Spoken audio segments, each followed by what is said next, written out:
It's time to talk sports. It's Hacksaw's Headlines, a panorama of the world of sports, stories, comments, and opinions. Now, here's iconic sports talk show host Lee Hacksaw Hamilton and co-host John Riley.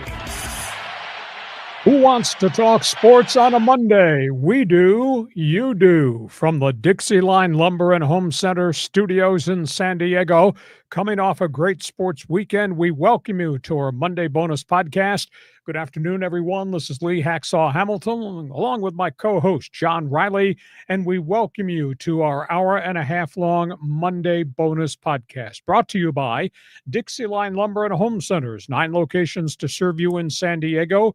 You've got projects, they've got materials. You want ideas, they can be your best friend and your consultant. Go to DIXIELINE.com to see all the things that they have to offer to you. John Riley, good afternoon. What a letdown. Major League Baseball, we're going to talk about that. We're going to talk about all things NFL. We got late-breaking stories. We're going to do some funny stuff right at the end of the podcast. But before we do that, let's explain to everybody how they can be take ownership of this podcast, because we do sports talk the way it should be done, put a lot of topics on the table. We argue back and forth about the topics on the table, but then you get the chance to join us in what we call at the end of the podcast, Fans Forum. How does it work? Okay, so this is your chance to get involved. You have a question in the panorama of the world of sports. This is your chance to get involved. Drop your hot take in the live chat, preferably on YouTube. Facebook and X also work, and we'll get you involved in Hacksaw's Headlines. And let me invoke a phrase somebody else used. Have a take, don't suck, when you get on board in the Fans Forum chat box. Just a couple of other business items. If you like sports, you need to read my website every morning. I write a ton of it every day. LeeHacksawHamilton.com. You can check it out when this podcast is done. Check it first thing tomorrow morning for all the latest stories. Also join Hacksaw's Insiders group. That's right there on the homepage of the website. You'll get on our special email list. We send out 2 emails a day to everybody that's part of the Insiders group. Want you to join me on social media, on X. You need to be part of my Twitter All-Star team. It'll just show up on your driver's license. Just type in Lee Hacksaw Hamilton. Hit the follow button on X to join my social media team. Then you can take part in Hacksaw's mini polls. Want you to share. Tell everybody what we're doing Mondays and Thursdays, 1:30. Subscribe. When you subscribe, you will get the alerts, ding, ding, ding, ding, every time we put additional videos up on the YouTube channel. Between John and I, we do that a lot. So we take this thing a lot of different directions. And there's lots of ways to access who we are, aside from just on the live stream on Mondays and Thursdays. Where can people elsewhere find us? Oh, everywhere. Yeah. YouTube, Facebook, Instagram, TikTok, Rumble, X, Threads, and Blue Sky. And Blue Sky. Yeah, that's 8. You're prominent on 8 platforms right now. Bleeping brilliant on any platform. Hell yeah. Get it Hacksaw in the 21st century, man. Okay, we got a lot to cover here, and you're invited to stay with us through the course of the afternoon and then pile in or pile on, because we want to hear what you, the fans, have got to say. We're going to take this thing a lot of different directions today. John, Friday. What a freaking letdown. We're talking Padres, we're talking Dodgers, and I bet there's a few people here who are going to show their receipts. Yeah, show me your receipts. Yeah, that was a brutal weekend for Padre fans. Dodgers sweep the Padres, beat them 3 straight. Wasn't competitive to begin. It was a tough stretch of time. Padres came back in the 3rd game, had the chance to chop the lead down, maybe even win it, but wound up losing it. At the end of the day, there's all kinds of storylines here. At the end of the day, I think we now understand better that the Padres still have flaws. The front end of that rotation has glitches. I mean, Dylan Cease walking 6 guys in the early innings of that first game. Oh, not so good. Yu Darvish, real tough time early, giving up all those home run balls. That dug themselves a hole. And then Robert Suarez gets nailed in the 3rd game with the game-winning home run off from Mookie Betts, and the Dodgers wind up pulling off a sweep. I think the other thing that's really disturbing, when the game was on the line, and these 3 games were pretty important, Manny Machado was 1 for 12. Again. And when the game was on the line, Tatis did not deliver. Tatis has hardly any home runs since sometime in May or June. It's absolutely staggering. primary concern for me, Mike Schilt has moved guys all over the bullpen when he had a regimen for the four horsemen, and it really was working. And ever since the trade deadline with the arrival of Mason Miller, they've shifted roles. It's like they're searching, trying to find different things, and that has not worked out. And then Suarez gets banged in the ninth inning or in the eighth inning at Dodger Stadium. Now, the Dodgers are not home free by any stretch. Yes, they have a one-game lead. Yes, they swept all three games. But the Dodgers got to go a chunk of time now without that third baseman, Max Muncy, who's hurt again for the third time this season, this with an oblique injury. The Dodgers did not get good news on Roki Sasaki in his first rehab assignment. He did not have velocity, and this is after all the weight training and the injections and everything they've done with his mechanics. He got banged around, did not pitch very well in the Arizona Fall League.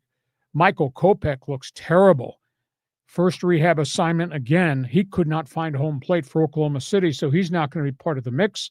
And Brock Stewart has now had both plasma platelet injection, cortisone injection in the shoulder. He's not going to be back in the anytime near future. So at the end of the day, the Dodgers still have a bunch of injury glitches with their pitching staff. We know the Dodgers starting rotation sure looks like the gold standard. But bad that bullpen, yeah, they pitched well for 3 games against the Padres. I'm not from Missouri, but show me. Show me you're going to do it all this coming week. Yeah. Show me that Dave Roberts is going to handle the bullpen a little bit differently. He did go to the mound a lot. He took those guys out, the first sign of trouble with each of the guys. He went through 5 relief pitchers on Sunday. They had nobody really left in the bullpen except the backup catcher. So I'm not sure the Dodgers are a complete project right now.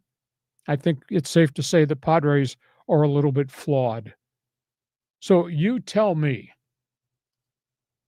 are you cashing in receipts or are you going to duck under the table? Because I'm sure some people have some opinions. They're going to pile in, and they're going to pile on one of us or both of us in the aftermath of the Dodgers sweep. Or doesn't it mean anything because we're going to see them next weekend, and maybe we're better served to wait till Sunday night to have a firm opinion? Go ahead. Well, I think we could form an opinion now, but it's not a good one for Padre fans. But you have been getting piled on social media because you came out and said, hey, man, the Padres, they've got it all. They're a complete team. They've got their stars are performing. They're riding a hot streak. The Dodger bullpen was questionable. And, man, everything changed over this weekend, I mean, as a Padre fan, I was optimistic but still kind of cautious. But, boy, it was just misery. I mean, I just felt like getting smacked around like Bobby Brady, It just was brutal. Took the wind out of your sails. Yeah. Here's the other statistic I didn't quote, should have quoted. I mean, there were some really bad stats. Aside from, for example, in the Friday night game, top of the Padre batting order, all the big bats went a combined 0 for 14. Yeah, that's just brutal. And at one point, 1 for 10 with guy in scoring position. And then Machado's 1 for 12. And then 2 for 14 with runners in scoring position in the Sunday game. Do you realize this? The Dodgers have beaten the Padres 8 of 10 times this season. Yeah, that's right. Eesh. Yeah. Season's not over. We'll see what next Friday, Saturday, Sunday brings. And that game will be here at Petco Park. Well, can't wait for that. But I mean, what's your take? Do you think, why do the Padres seem to freeze and lose their mojo when they face the Dodgers? Do you think it's psychological? I mean, because first of all, you saw like Machado and Tatis largely went quiet. I didn't like body language I saw from either one of those guys right from the get-go Friday night. Yeah, well, it's weird. It's like, Jackson Merrill missing that ball in center field. Now, granted, I know he got crisscrossed with Tatis, but this is a big-time game. I mean, take charge. It's like, who's the alpha dog here? Yeah, exactly.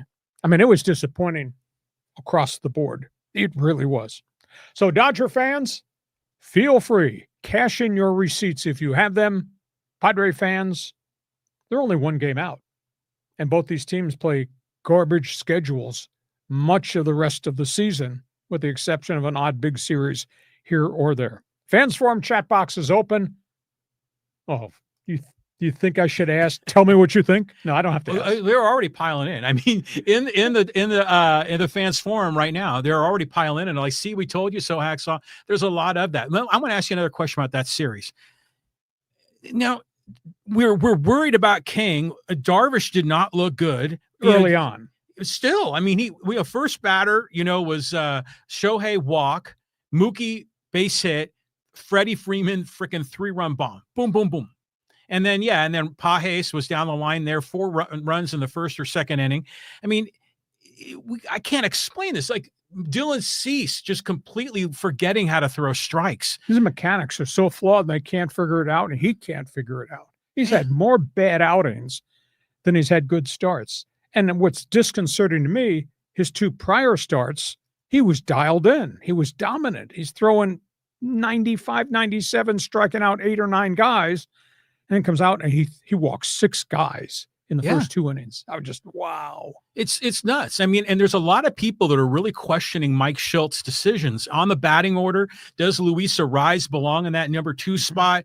Where do you put O'Hearn? We traded for O'Hearn. We gave up a lot of talent to get O'Hearn and Laureano from the Orioles, but yet O'Hearn's on the bench most of the time. And for Gavin Sheets, you don't see him barely at all, although he had a nice double in yesterday's game. So it just makes you question some of the decision-making.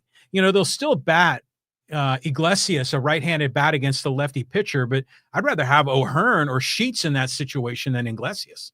And guys thrown out on the bases? Oh, yeah. 1, 2, 3, 4. You got to be kidding me.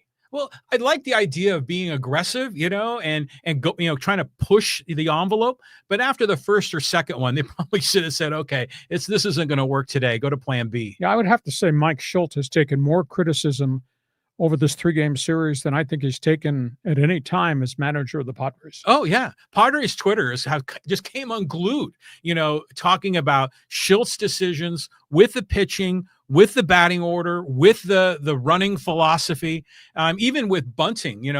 When one of the games, I think Freddie Fermin came up with the first and second, nobody out, and he laid down a bunt, and people were furious about that. So it doesn't matter what Shildt decides. People are angry. Question of the day.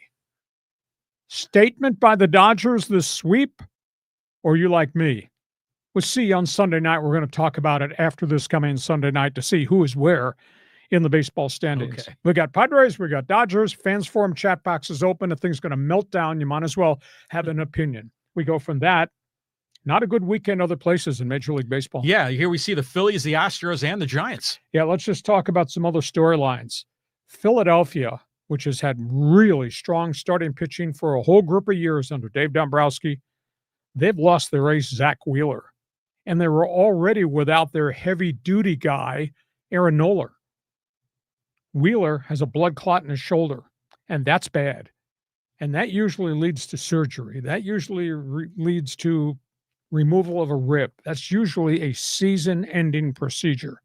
Now, they're getting Nola back off the 60-day disabled list today. He's been out since April with his own set of problems. Now, suddenly, Philadelphia, they're 1 and 2 guys in that really hefty rotation. Can you trust them? One of them's definitely gone, and we don't know what the second one's going to be like when he comes back and he starts to pitch again. So that's bad news there. Houston, Josh Hader's had a real bounce-back season, and now he's gone. Astro left-hander has gone back on the disabled list. He's got capsule problems in his left shoulder. These things don't heal overnight. Big blow to the Houston Astros. And in San Francisco, all the trades they made, and they made the first big trade before we ever got to the trading deadline, and everybody nationally, including us here, talked about the arrival of Ralph Devers and what it was going to mean to San Francisco's lineup. Hasn't panned out. And they just snapped a 7-game losing streak. They were 1 and 13 at home. Finally won a game yesterday. Doesn't mean anything. They're out of the race. And the players, to me, look lethargic. It's like the players have quit on Bob Melvin. So it may well be that Buster Posey, the president of baseball operations, is going to have to make a big change. So I know we still got 5.5 weeks left in the baseball pennant races, but boy, some of those big teams have got some problems. And by the way, speaking of problems, you got the Mets problems, you got the Yankees problems that go on and on and on. I mean, it is shocking to me as we get to the middle of August, headed towards the end of August, we might be talking about the Mets and Yankees, neither one making the playoffs. Yeah, it's possible. I mean, it's interesting too, because you bring up like the Dodgers and, are they a complete team? I don't know. Or the Padres a complete team? There ain't no complete teams here. I mean, the Phillies, who should be a juggernaut, they've got their own issues, like you say, with their pitching. So I think this World Series situation is wide open. I mean, we could see one of the dominant teams like the Dodgers, the Phillies, one of those teams win it all, but we could get some guys we've never heard from in a long time, like the Tigers or maybe the Brewers or the Padres. Seattle. Or Seattle. Yeah, so there's a lot of possibilities this year, but as far as the Giants go, yeah, they've been just stinking up the joint, and Padre Twitter has been pointing out about Bob Melvin. They're like, see, we told you so. He doesn't bring the team up. I mean, he was saying, oh yeah, we've been losing and we got to go play again today, unfortunately. You're like, what the hell are you saying, Bob Melvin? So I don't know, is he the right fit there? Yeah, it's a big issue. Okay, that's all things baseball. Fans forum chat box is open. Throw a high, hard one, knock somebody down, plunk somebody if you want. Feel free to join us right now in the chat box. We go from that. We got a lot to talk about around the National Football League, John. Yeah, we had the fight for LA, the Rams and the Chargers. These guys doing these preseason games. Fight for Los Angeles. I watched both the Rams broadcast and the Chargers broadcast. It's freaking preseason. Don't sales pitch me fight for LA. There were more Rams fans there than there were Charger fans. Who owns LA? Who the hell cares? Let's talk about the Rams come from behind win. Rams started that game against the Chargers and just pounded them. I mean, really beat them up. Stetson Bennett, third quarterback of the Rams, throws for 324 and 2 touchdowns, took every snap. Now, he has started both preseason games, and he has really looked sharp. He's a very different guy right now. On top of that, the Rams ran for $143 against the Chargers' rebuilt defensive front. Now, Trey Lance came off the bench. He played better in the second preseason game than he did in the week ago and than he did in the Hall of Fame game. Lance threw for 121, scrambled for 25 more, but the defense didn't play very well. Terrible, scary injury to Quentin Johnston. I mean, he suffered a concussion. He was spent overnight in the hospital. He's been released. I mean, he got pounded on a pass that was thrown into double coverage, but he took a wicked hit. Should have been a penalty flag. It was a hit on a defenseless receiver to his jaw.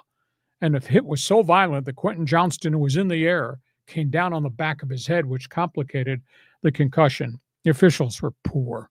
So the Chargers, yeah, they chipped away. They came back, but they wound up losing in overtime. The bigger story is what was fact or fiction over the weekend with the quarterback Matthew Stafford. He was supposed to throw on his own Saturday morning at the facility. The Rams refused to answer any questions at all as to whether he actually went through that workout. Remember, a Saturday ago, he threw 68 passes, and they were excited, and he woke up Sunday morning and Monday and felt terrible and could not practice. He had missed 4 weeks of practice. He showed up today, and he practiced. He took every snap with the number one unit, 7-on-7s and 11-on-11s.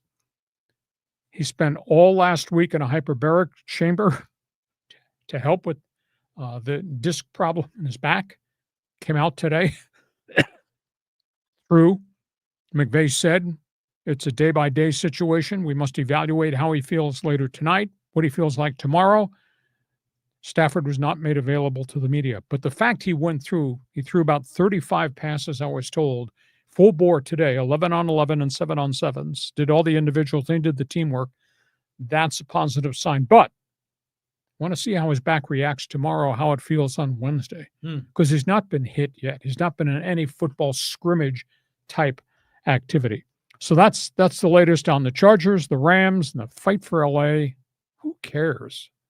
Go ahead, your response. When I think of Matt Stafford, pardon me. Matt Stafford in the hyperbaric chamber, I'm getting like visuals of Darth Vader in Star Wars. It's kind of funny. But didn't you feel confused watching that game with the uniforms? Granted, it was one team was wearing white and blue pants, the other one was the opposite, blue top, white pants, but it still was kind of confusing. Yeah. I mean, you have to, obviously, if you're experienced, you know what you're looking for, but for the average fan, I was thinking about that. I want to know about this Quentin Johnston injury. He got knocked out, was it a concussion, and didn't it look like a pass that he should have caught? And so isn't he like really becoming persona non grata on that roster? Well, he didn't get the first one, which was thrown lower at his feet. Mhm. It's tough for a 6'5" guy to get down. It came off his fingertips. The second one was high. He beat the guy, and it was right there. But ball got there. He got hit almost simultaneously by the first guy, and the second guy wiped him out. I mean, I was furious. There was no flag for hitting a defenseless receiver. And the TV crews hardly mentioned it at all. I mean, it was a blow to his jaw and then the shoulder into the shoulder. Mhm. That's a defenseless receiver.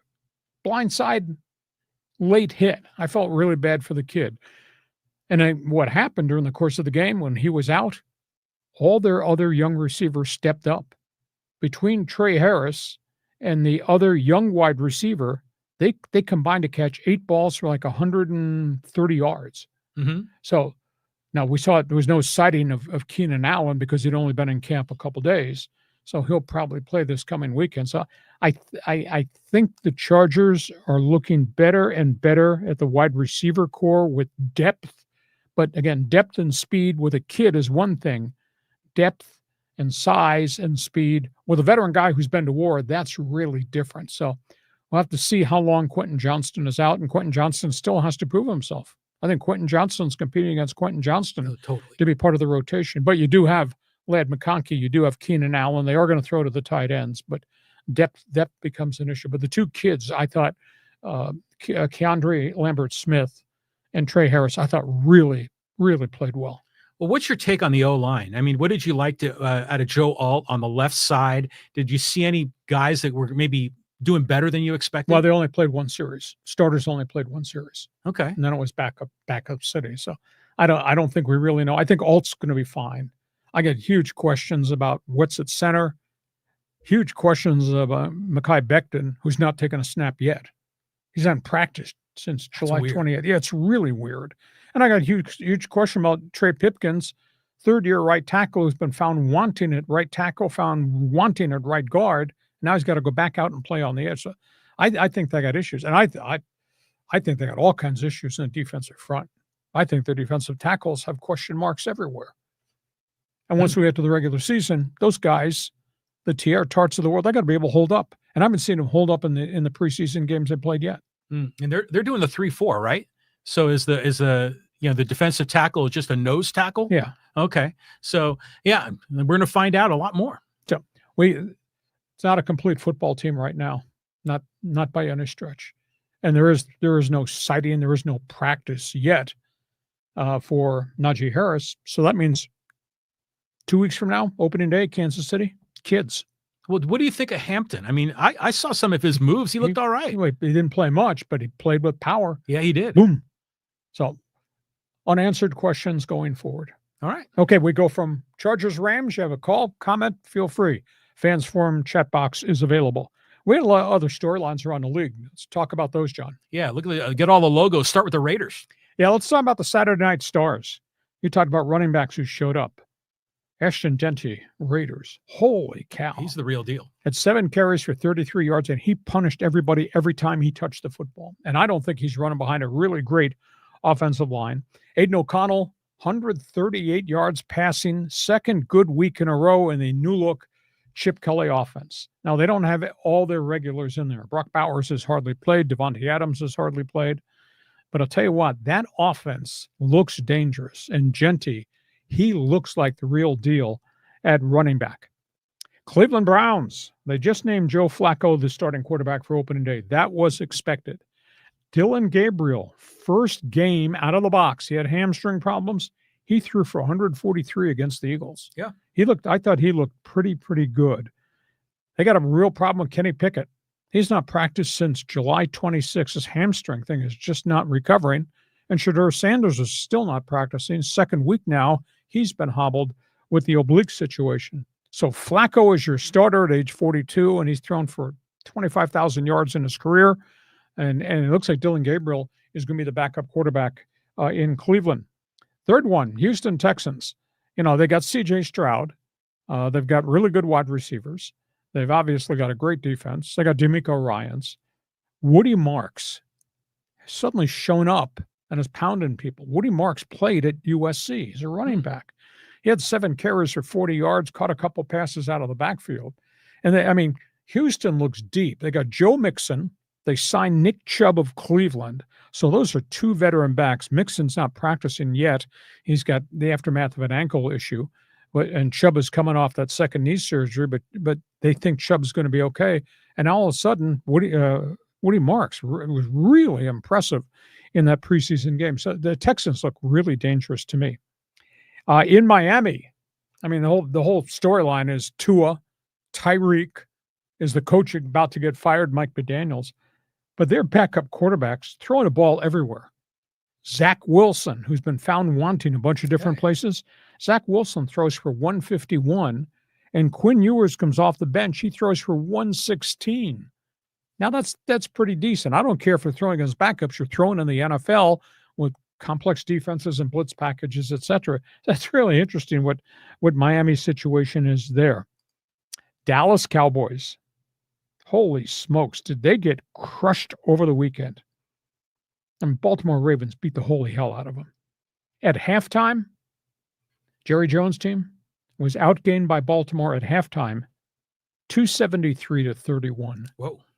Jerry Jones ought to call another press conference to just talk about how great Cowboy football has been.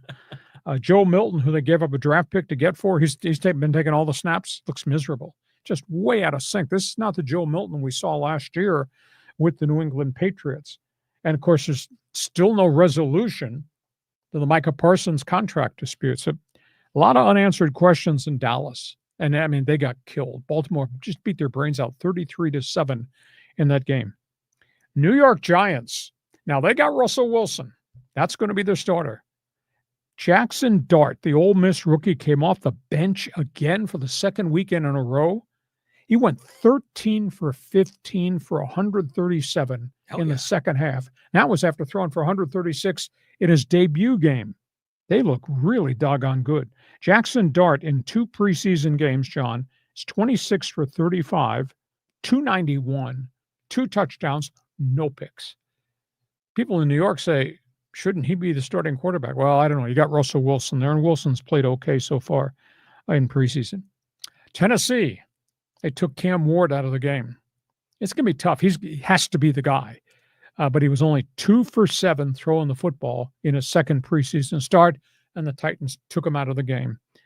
They say he's doing a lot of things right, but he doesn't have a lot of help around him.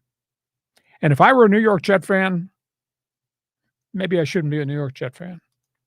Justin Fields, with all this experience with the Bears and the Steelers, and some success, some failure, they pulled him in the second quarter of the Jets game. He was 1 for 5 passing for 4 yards, and they hold him out of there. Jets, they got some problems. So those are storylines, some big stuff around the NFL. Tell you, Austin Gentry is the real deal. Yeah, I mean, he legitimately is like LaDainian Tomlinson. Yes. I mean, the way that guy moves, the juke moves that he has when he has the ball, the way he catches it out of the backfield. And the power. And the power, yeah, and just that dart and dash move. I mean, the Raider fans have just got to be thrilled right now about there's so many positive storylines. And then Aiden O'Connell, he was out there throwing the ball around. He did all right, and he got it done. And granted, he's not going to be the guy, but it's nice to see that. Nick Chubb, by the way, is one of my favorite names in all of the NFL. He's a power back who's had 2 knee surgeries, and yet he's been really productive when he was with the Cleveland Browns. Yeah, I just think of a big, strong guy, Chubb, and he's going to knock him around. Power back. And then who's the backup in Tennessee if it's not going to be That's a good question. I don't have it right here at my fingertips. But. Yeah, I mean, what was the kid that was there forever? We thought he was going to get traded. Well, Ryan Tannehill was a starter for the long time, but he's been out of the league a year and a half. Okay. And he's got a lot of miles on him. He had a lot of injuries. Had a nice career, but he's not playing right now. And it's nice to see all those quarterbacks, and Jackson Dart is another one of them. And it doesn't seem like Russell Wilson and Justin Fields are sort of the ones that are kind of caught up in the backwash of this whole quarterback, carousel that's going on. Mm-hmm. And it was weird that they were both in Pittsburgh together. Now that, they're separated, but I think for both of them, this has got to be the end of the line. We'll see. Russell Wilson's had a good preseason, and he's healthy, and he does throw it down the field. There is a track record of success. But in New York, I mean, tabloids are just going crazy. Talk shows are just going crazy. Yeah, it's something to be excited about. If they're not bitching about the Mets and the Yankees, they're bitching about the giant quarterback situation. Okay, so should I invoke a hacksawism? Okay, here we go. Should I invite Raider fan out of jail on bail? Join us now, fans forum chat box. What'd you say about Genty? Feel free. Raider fans, jump on board. Yeah, the kid looks good. So it's okay for me to slur them again. Yeah. Well, the Raider Nation loves you, Hacksaw. So just let them have it. Okay, one final NFL topic on the table before we get to halftime. I'm going to shock with this story. Yeah, RASHEE Rice, maybe some more discipline. Here's what's going on. The National Football League evidently has indicated they're going to deal with sanctions with him severely. They're saying what he got involved in was egregious. It was despicable.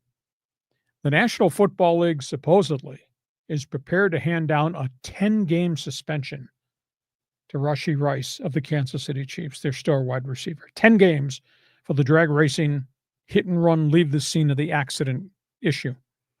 Doesn't matter to the National Football League that the 8 felonies were reduced to 3. Does not matter the 3 felonies got him only 30 days in jail plus probation plus a fine. They said what he did, the drag racing auto accident with a teammate that hit 3 cars. They got out of the cars. They walked around, looked at the other wrecked cars that they ricocheted off of, saw people lying on the cement, and walked away, ran away, and went to a bar. That is so egregious and so despicable. The hearing officer had set September 30th for the hearing. What I was told is the NFL has informed the Kansas City Chiefs and Rice's lawyer 10 games. They have asked, it's not an appeal per se. They have the right to a hearing. They've asked for the hearing before Judge Sue Robinson. She's the one that handed out the 11-game suspension to Deshaun Watson in Cleveland for the sexual misconduct stuff, which was really perverse. Hey, Kansas City's got a problem. If it's 10 games, Kansas City's got a huge problem. Yeah, he's a hell of a receiver. But don't you just get a sense that there's like no standard in the NFL in terms of how they lay down punishment? Because we see players that get, they get busted for domestic abuse, or maybe they're arrested, but not, maybe they don't go to court, or they settle out of court. And the punishment is certainly less than 10 games in some cases, right? I mean, so it just, I don't know. It's tricky to apply a sentence from the league on top of what the legal foundation is providing, right? No, the league has a right, because he violated his contract by getting his ass arrested. Well, and this was so egregious what those guys did. And they ran away from the scene of the accident, went to a bar, and it was 2 days later they finally got arrested. But the primary is the law. It's like this is sort of like a supplemental punishment. But just because the courts have taken 8 felony accounts and reduced it to 3 felony accounts, that doesn't impress the National Football League. They have their own set of standards. Now, is there an inconsistency? Yeah. Yeah, for sure. The Ray Rice incident where he punched his girlfriend in the hallway in a hotel, he wound up getting suspended for a chunk of time. Actually, it cost him his career. But there's no consistency. Punching a girlfriend, is that worse than a guy strangling his wife or girlfriend in a domestic abuse case? Again, there's all different layers and levels here they have to deal with. Well, I think they have to decide, how heavy of a punishment do they want to be, right, across the board. And I can see if you want to apply, apply the law hard at the NFL level, that's fine. But just do it consistently across the board. That's the part that I think drives us bananas. Do you think 10 games is too harsh?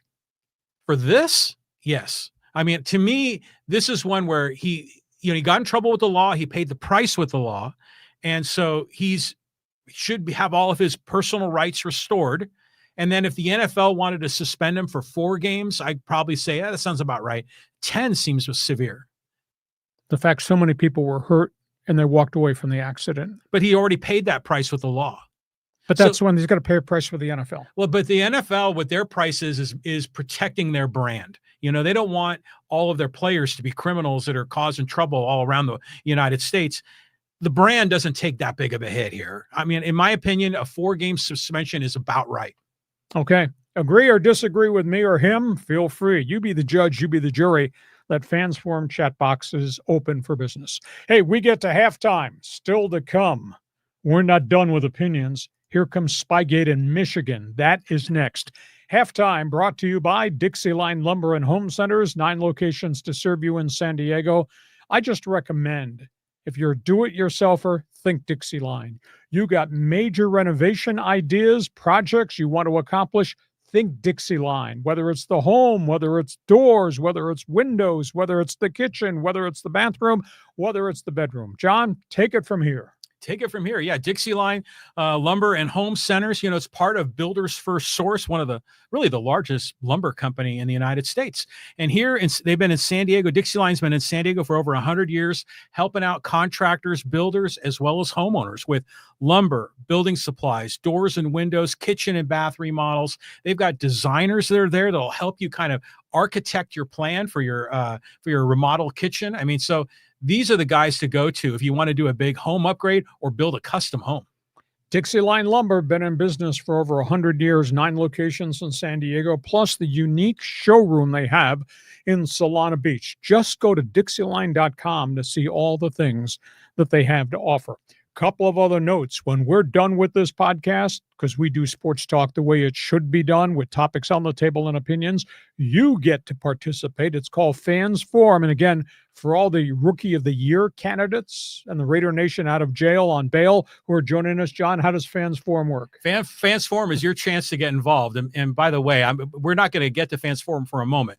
Big thank you to David for making a nice donation. Same with, David's made a couple of them, as well as the practicing guitarist.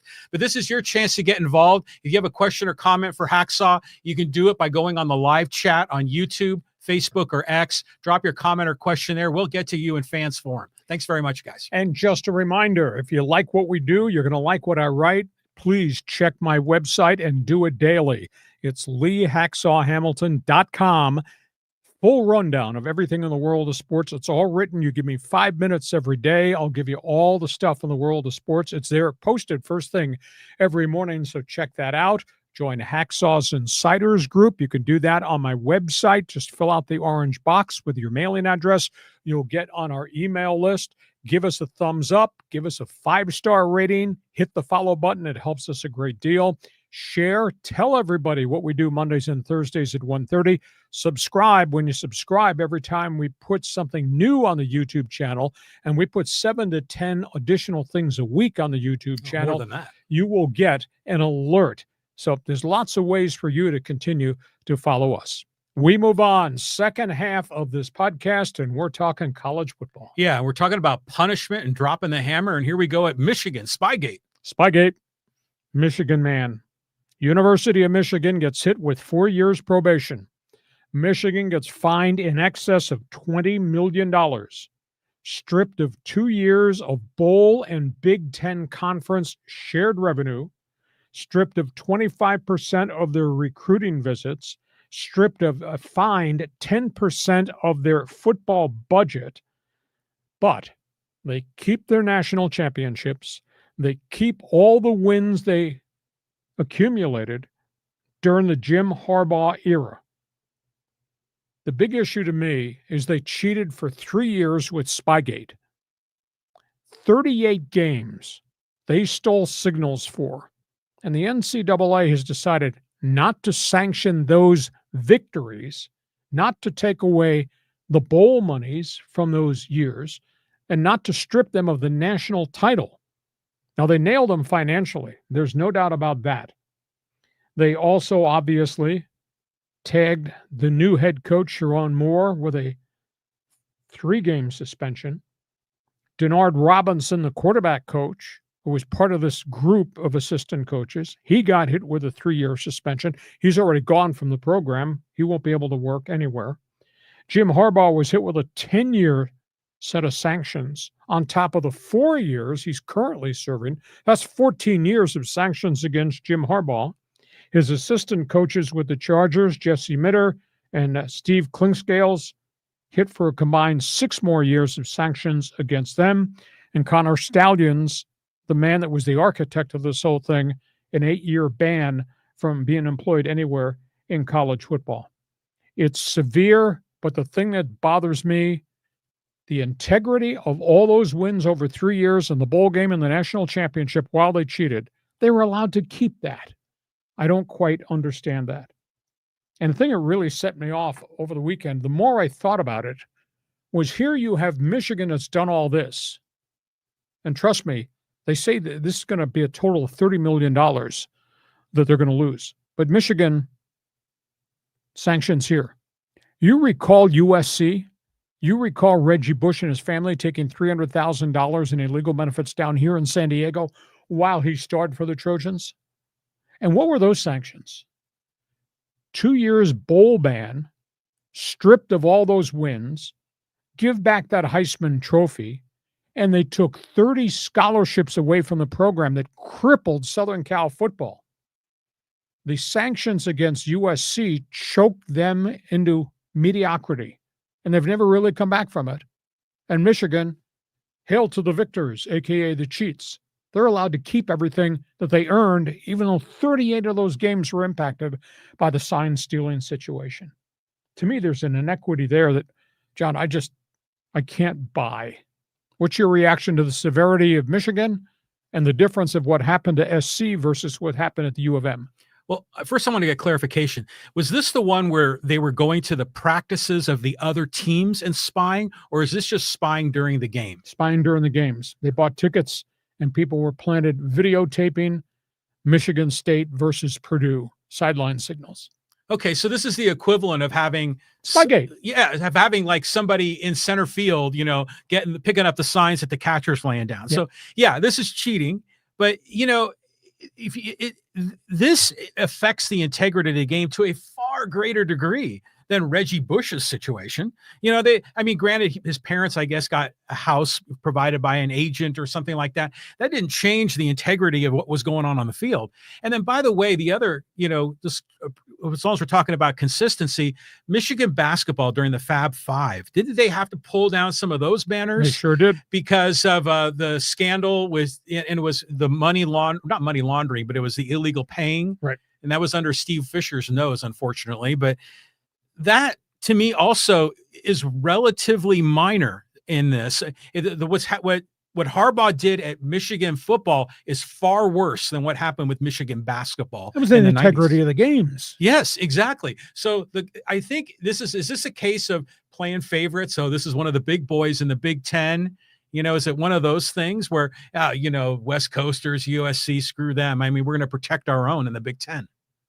You talk about inconsistent sanctions over the many, many decades upon decades. This is right at the front door. This is the last thing the NCAA, which is losing all of its authority over discipline. This is going to be the last thing we're going to remember the NCAA doing. Nailing Michigan, but not nailing Michigan the way they nailed everybody else. Well, I think about the death penalty at SMU. Exactly. Was that the most severe of all time? Of all time. And was that money going to players? That was the Eric Dickerson, Craig James era, yes. Okay. But still, again, the integrity of the game was not questioned. No. It was just getting, $1,000 handshakes. Yeah, exactly. This is far worse. Yeah. So agree or disagree? What they did to Michigan and the inequity to what they did to USC versus what they just did to the University of Michigan. Fans Forum chat box is open. God, we're going to be here all week doing this, taking opinions from the fans. Yeah. We're not done. Next topic on the table, the Michigan man. Here he is, Harbaugh in all his glory. Let's talk about the 73-page document. I got through about 2/3 of it, reading it over the weekend. These are the quotes. His name is splattered everywhere in that documentation. That this was an overwhelming cover-up, that Harbaugh was defiant, that he refused to cooperate, that Harbaugh has never embraced the culture of compliance at Michigan. They had a contentious, confrontational relationship with the leaders at the University of Michigan. Total disregard of NCAA rules, that this went on for 3 years, as I said, 38 games, and involved 11 coaches on Harbaugh's staff. And Harbaugh is now facing 14 years of sanctions by the NCAA. Now, some people say it doesn't mean anything because he's never going back there, etc. Here's the thing that really offends me. This is the guy that stands up at press conferences since he became the Chargers coach. This is the guy that stood up at press conferences when he was talking Michigan, Ohio State, the great rivalry. And he made comments like, I don't cheat, I don't lie. And if I'm wrong, I apologize, I make mistakes, and I move on. He's not said one word. He's blown off the media since Friday when this story broke. You can subscribe to his tent revival speeches if you want, but it's evident to me the man has no ethics, that this happened. His program, he's the CEO of the program, his coaches. There have been 3 different NCAA investigations in the final years of Harbaugh and the Michigan man. I hate to say this, but now I look at Harbaugh, and you know who I think of? Jimmy Swaggart. Oh, wow. The TV religious evangelist. Oh, yeah. That was pilfering money from everybody and having sex on the side while walking around with a Bible on Sundays. Yeah. It's a hypocrisy. Exactly. That's a good Michigan man, a hypocrite. So that's what I feel about him right now. He won games and he lost his integrity. I don't think I can look at Jim Harbaugh ever in the same light ever again. And John Riley says, obviously this was he crossed the line here, and generally speaking, I don't mind it if there's a little gamesmanship, on the sidelines where they're trying to, catch their signs. When they put the big sign up and it's got Donald Duck and the CBS logo and all the different things, and someone's trying to, break the code. I think that's good. That's part of the game. But if you've got, if you've got people in the stands relaying signs, that's like trash can gate with the Dodgers and Astros, and that ain't right. So a lot of cases, sometimes I think the NCAA comes down too heavy on certain cases, but in this case, they came down too light. So in the case of Harbaugh, I think this is a real, blow to his character, and I think there's going to be a lot of questions asked with the Chargers. I know he was avoiding Q&A on the issue earlier today, but at some point he's going to have to face the music on this. He took a quarterback sack of his integrity. Period, exclamation point. Sorry, I'm not taking part in any more tent revival speeches from anything that comes out of his mouth, because this was really horrid for 3 years. And this is the man that said, I don't cheat and I don't lie. Yeah. Read the document. Yeah. So all things... You're invited. Michigan man, Ohio State fan, fans forum chat box is open. Give us an impression.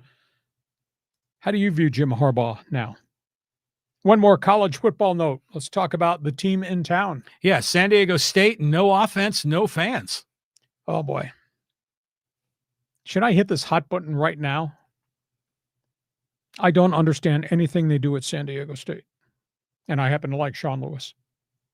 So they go through all their workouts, spring football, new quarterbacks.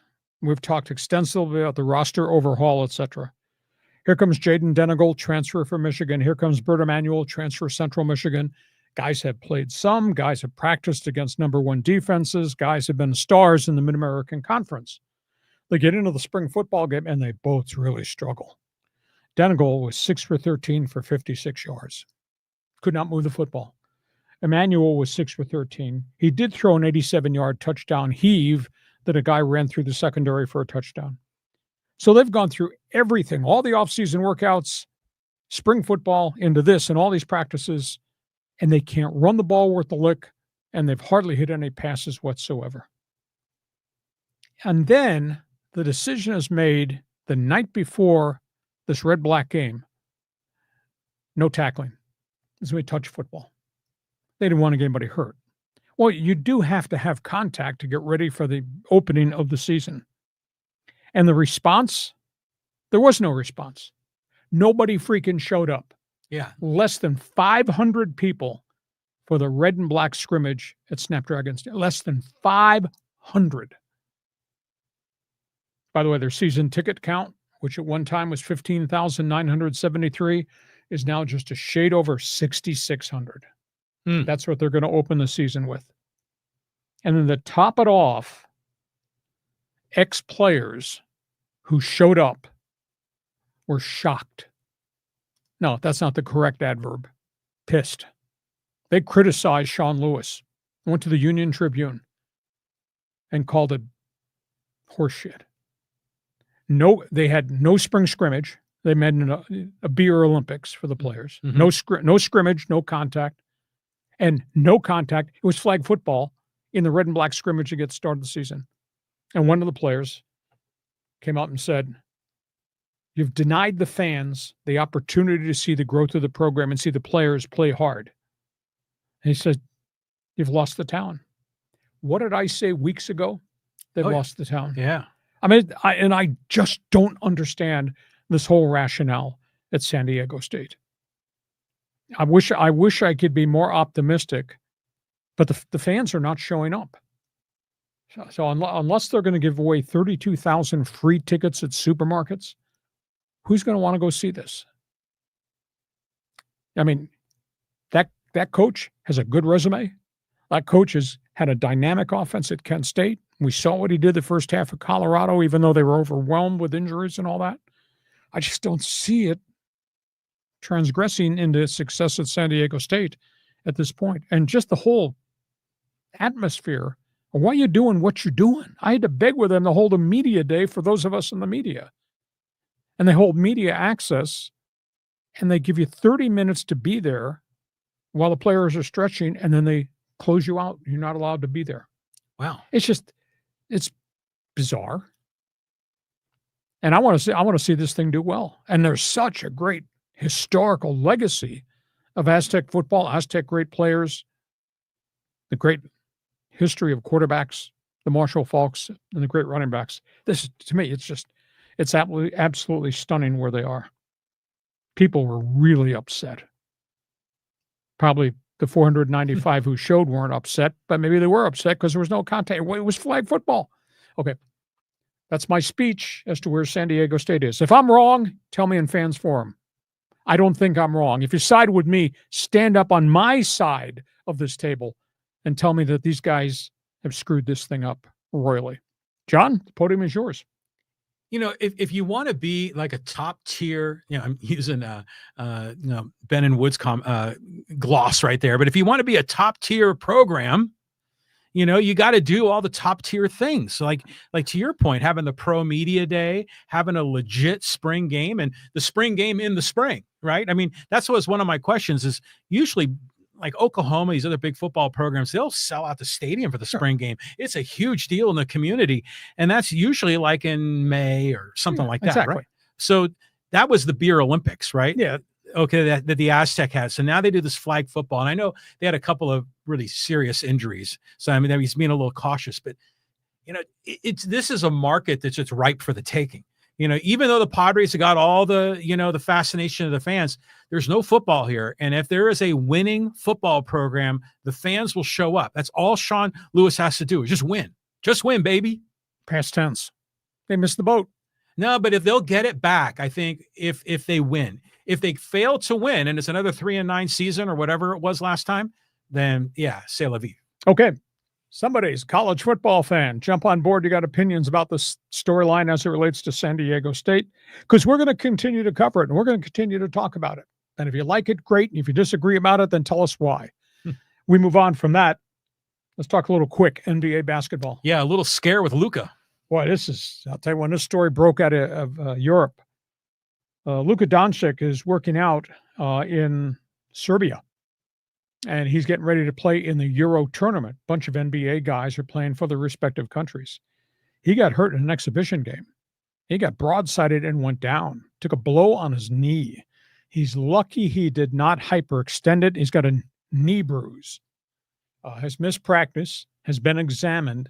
They don't think there's anything else structurally wrong, but knee bruises, bone bruises, take time to heal. So that was a bit of a scary thing for him, because he is the cornerstone of who they are going to be this coming season.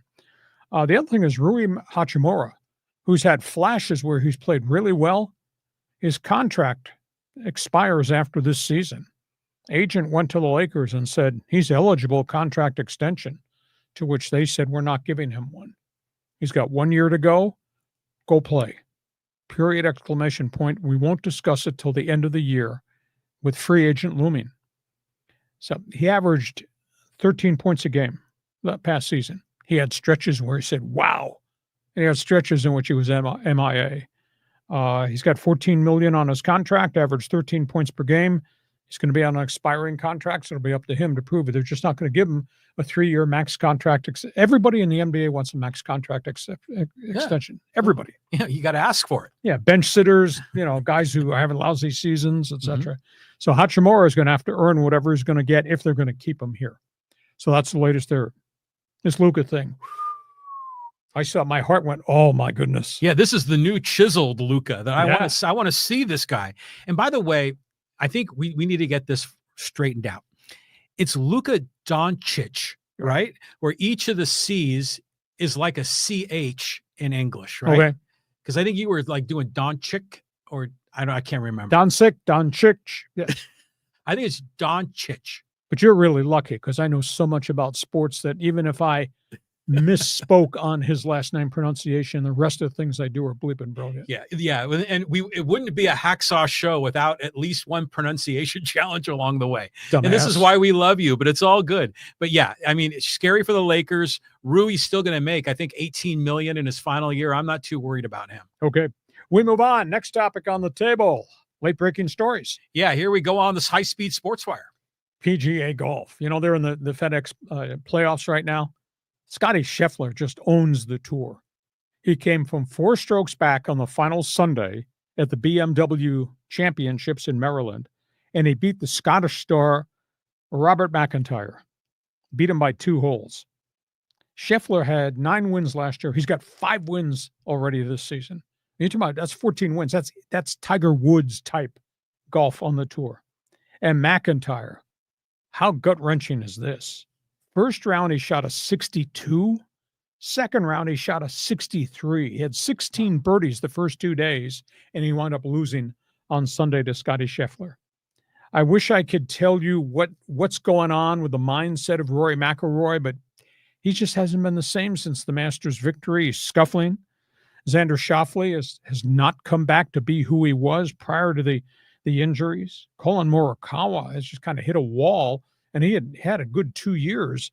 This season just not been the same. So that's the latest on the PGA Tour. I was up at 4:30 Saturday.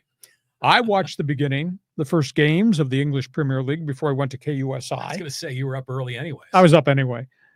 It was cool. Manchester City is totally healthy. Early in Holland and those guys, they scored 4 goals in a row. So Manchester City, Liverpool looks really good. Liverpool's still trying to make a deal to get Newcastle United's top goal scorer, Alec Isaac. That the transfer window is still open. Arsenal found a way to grind their way to victory. But I'll tell you, the storyline is Manchester United. Man U has been down for a group of years. Actually, hasn't been on the same side since Sir Alex Ferguson retired in, 10 years ago, whatever it is. They spent $300 million in the transfer window this offseason. They did everything but beat Arsenal. And that was a hell of a game to watch. And they've got a lot of goal scoring up front. Manchester United is something to keep an eye on as the season goes on. So the opening weekend of the EPL is there. And the final topic on the table, I'll tell you what, Christian Pulisic, he's back playing and he's healthy, and he is not shutting his mouth.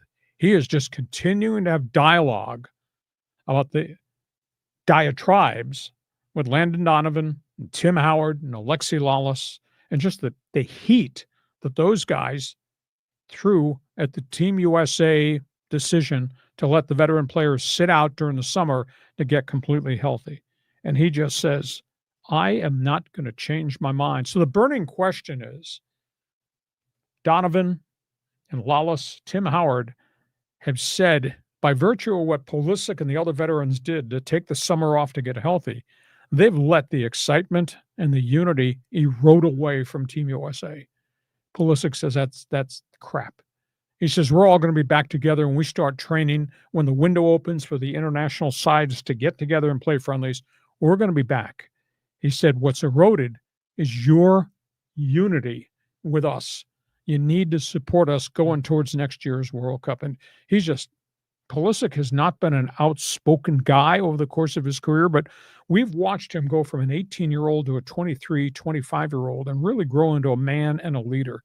And he's not giving us up. He's not putting us behind because of what those guys have said. So, John, you want to talk golf, Scheffler? You want to talk soccer? Or you want to talk Team USA? You know, that shot that Scheffler made, I saw the replay of it. I mean, 62-foot chip. It was unbelievable. I mean, that guy is just whatever. He's like at the Midas touch in golf. The team that's not on your list is San Diego FC. I mean, they went up to San Jose, knocked them off, big come from behind 2-1 game. Anders Dreyer gets the game winner with like a few minutes left in regular time. 12th goal of the season for Dreyer. Yeah, it was great. I mean, that's the one team in San Diego that's going well right now. 6 wins in a row on the road. They're in the first place in the Western Division. I mean, everything is going their way at San Diego FC. Yeah, they're first place in the West, and they're right there in the running to win the Supporters Shield, which is the championship of MLS soccer. That's so cool. Yeah, and they've survived a siege of injuries to get there. Now they're starting to get most of the guys on their side back healthy. Okay, so that's all things. You got an opinion on what Pulisic had to say. Fans forum chat box is open. So we listen. You know, if you put your hand next to the burner, you might singe it a little bit. So we touched a lot of hot topics today. We're going to do something really cool. Final 2 topics. Baseball did something really different this weekend. It's called saluting the players for their charities and what they do in their communities. It's really kind of neat. So we came up with a couple different pictures here. Are they all on one screen? Yes, they are. So this is a salute to Cal Raleigh of the Seattle Mariners and Logan O'Hoppe of the Angels. They wear their gear, right? So Cal Raleigh's got 47 home runs this season, probably going to be the MVP in baseball. So Cal Raleigh has this chest protector made on behalf of all of his charities with the pictures of all these kids playing Little League. That's on his chest protector. Cool. And he wore that in the games this weekend. And the other one, and I saw the video of this, the chest protector on the right is Logan O'Hoppe of the Angels, who's a pretty good young player. He does charity stuff for a hospital in Long Beach, which specializes in treating kids with cancer. He's set up a deal to go to the hospital and visit all these kids in cancer recovery. They're from 6 years old to 15 years old. And he spent the whole off day. And MLB walked around with video and they shot him. He took his chest protector to each of these kids' rooms with not crayons, but magic markers. Yeah. And they said, and he brought hats and jerseys or T-shirts for every kid he visited and said, I want you to draw a picture of your favorite cartoon character on my chest protector. Awesome. And so that's what they put out. And the company that does his equipment manufactured that. So he wore that this weekend in the games for the Angels. And I saw the video of him visiting his kids and I almost wept. It was so emotional. It was so classy. So how about those two guys? You know, we talk about good times and bad times and wins and losses and the Michigan man and all that. How about Cal Raleigh? How about Logan O'Hoppe? That was pretty cool stuff. It's cool on a number of different levels. I mean, to me, when I see this, you know, it's great. You kind of, shout out to, the kids in the hospital, and that sort of feels good. But to me, I just like this players weekend where these players can express some personality, some individuality, and kind of get a little bit more into who they are and what makes them tick.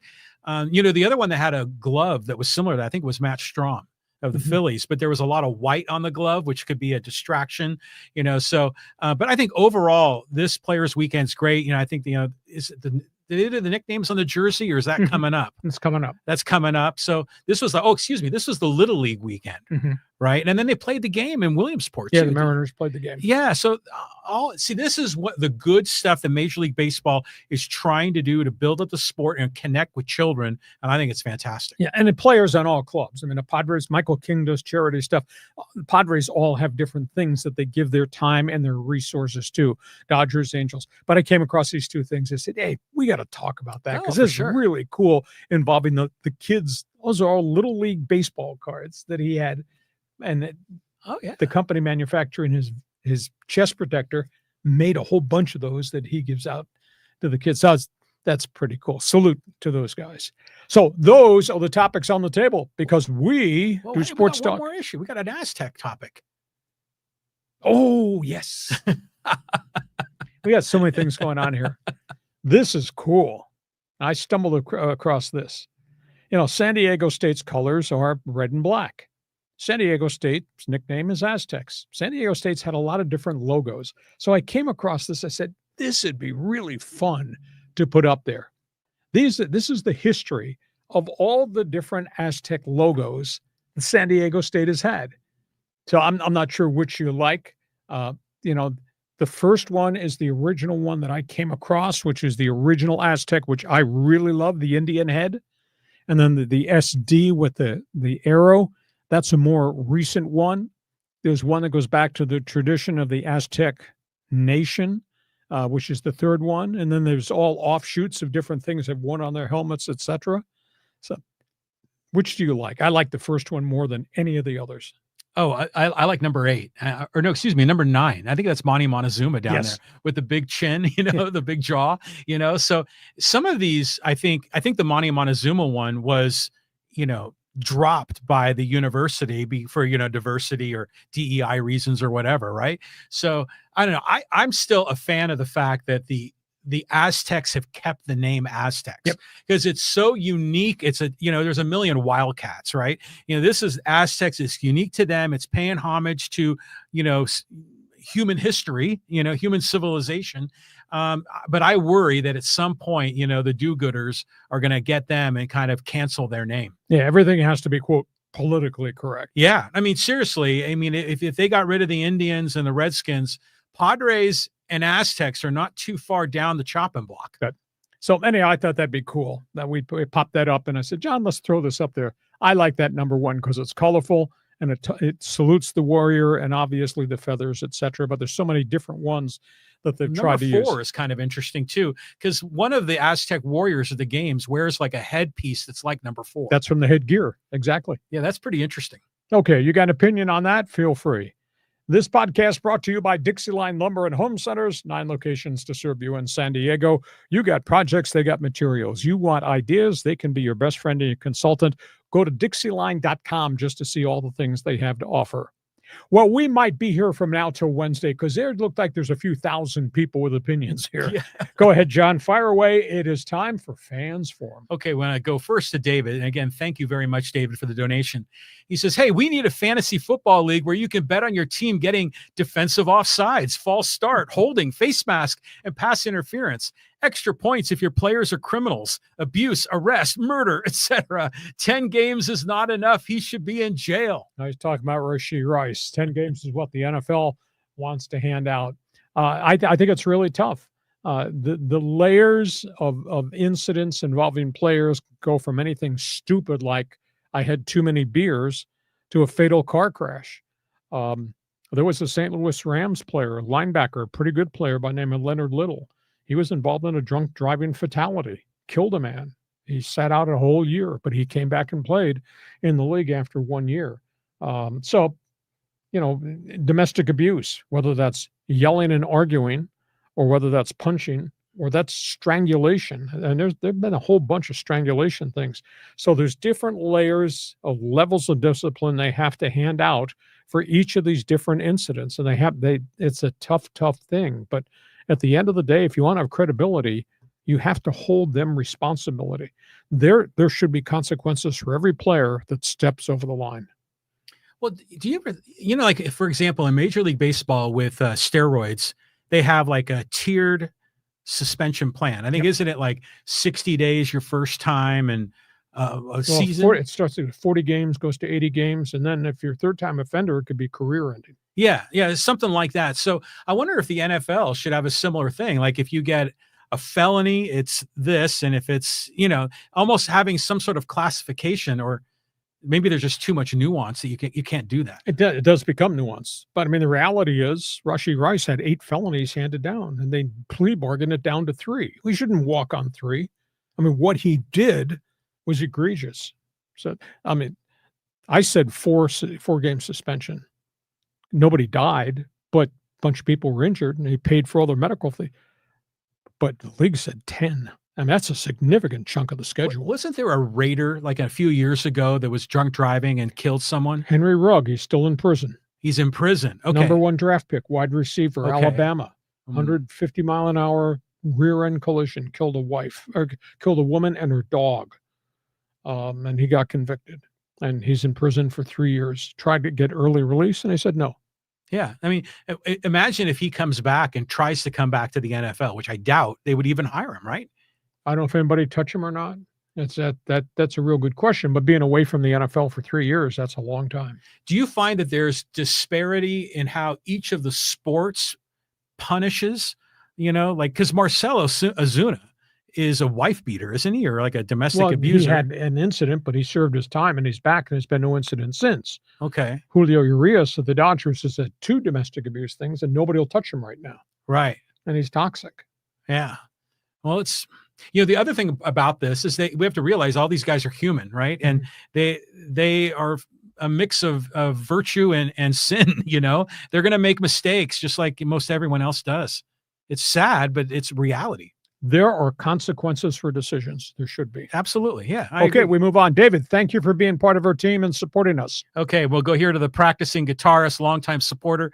Appreciate you both, and we'll go here to part 1. Hey, Lee and John, this should be a lesson. First place in August means zilch. The Padres were embarrassed. Machado was 1 for 12 and did not address the media after the sweep. Is that leadership? We're going to have to go back and do a statistical survey of Machado in postseason play, what his batting average is. I don't think it's real great. He's not a .298 hitter in postseason play. And I'm a big believer in body language. And he was barking at the umpire with the first at-bat Friday, and that stuff went on for the entire weekend. He went 1 for 12. They need a better player than that, and he's a leader. And, I still maintain Tatis is hurt. Tatis is playing really hard defensively, but he's got, no home runs in 78 at-bats or something? It's unbelievable. Well, that umpire, at least on Sunday, was horrible. And one of them, Machado should have walked, and I think he ended up popping out like late in the game when he could have been or maybe struck out. So that I can't wait for ABS, fast enough. But a lot of times when Machado questions the call, whether he's direct or kind of indirect to the umpire, he's usually always right. I mean, that guy's eye is fantastic. Not according to the umpire. Well, I know. Well, that's the problem, according to the umpire. And by the way, I mean, Machado is a unique dude. Is he a leader? I think he is, but he's just not a rah-rah cheerleader guy. He's kind of his own dude, but he is unquestionably the leader of this team.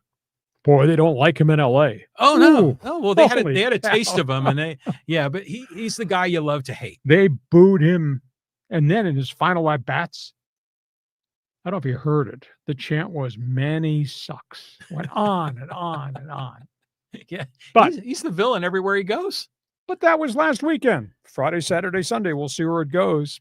Okay. And practicing guitarist has a part 2 and 3. We will come back to that.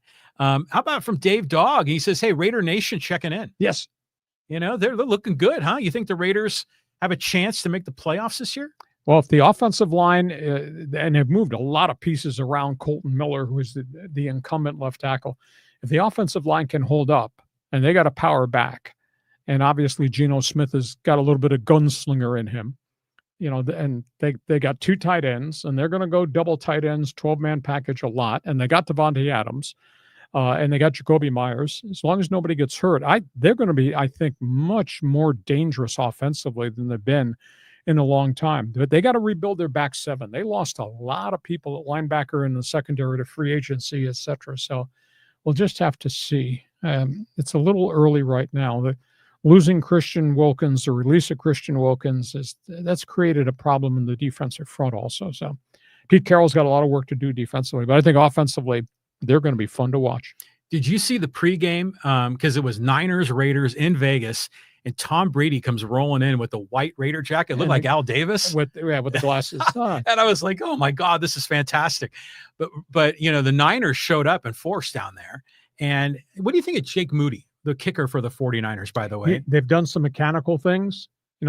He's got a strong leg, highly erratic. Yeah. I thought he was going to self-destruct last season and he'd be working it Albertson supermarket by week 13 because he missed so many kicks, but they stayed with him. They worked with him all off season. He's come back and he crashed a whole bunch of long distance field goals in these preseason games, and they're going to need him.